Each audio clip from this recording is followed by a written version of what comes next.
Do I have giant hands, or is this just a tiny cup?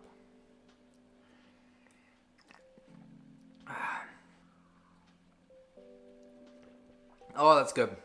Woo! I'm on a roll today. I've shot 3 videos back to back. That is a tip for you if you're looking to start a YouTube channel. Everybody does it. Take part of the day, shoot 3 videos in a row, change your location, change your clothes.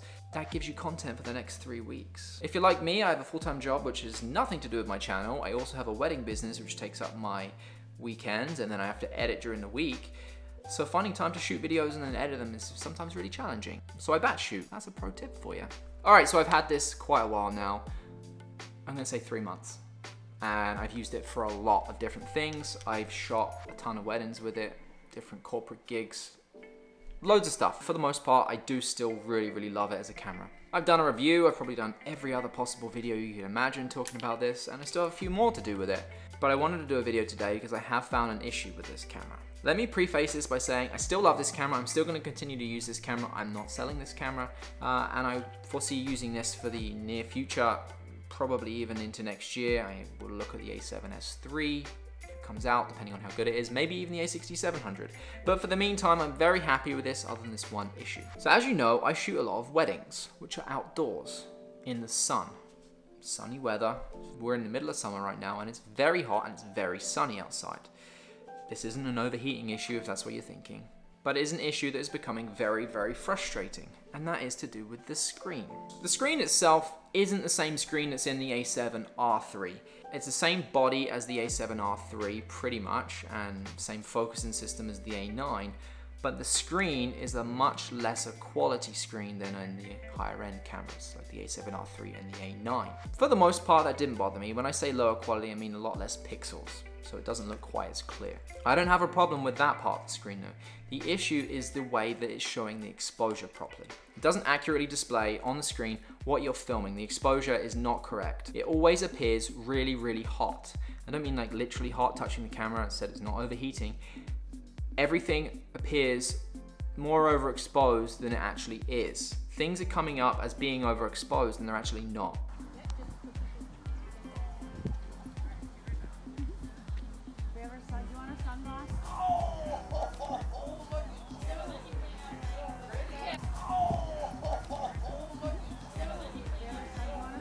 Which leads to a problem because you're looking at the screen, you're thinking things are overexposed. You're then bringing down your exposure by means of the ND filter, by means of adjusting your shutter depending on how you shoot, and you're actually underexposing your images, which is a big problem. I noticed this recently because I shot some stuff on the camera expecting it to be overexposed. I then looked at it on a computer afterwards and it was actually fine. Now, the way around it is to use the EVF. It doesn't have that issue. You can look at something on the screen here, it looks overexposed, you look through the EVF. EVF stands for electronic viewfinder, in case you didn't know.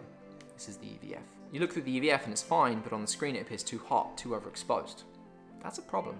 I say it's a problem, but it is more of an annoyance because you can use this, but have you ever tried to put a camera on a Xeon crane, which is what I use, so a stabilizer or a gimbal, and then you're balancing it, and then you're trying to look through the eyepiece?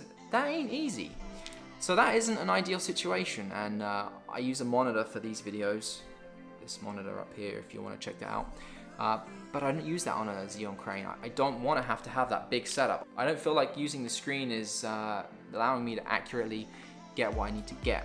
So I end up finding myself shooting video now, and more often than not, I'm looking through the EVF to make sure the exposure is correct, because that's the only thing I can trust. I kind of now know, as I'm used to it, what is exposed and what's not, but it's still really annoying, really frustrating to have this problem with the camera. Weddings are very time sensitive, and a lot of things happen in a wedding that only happen once.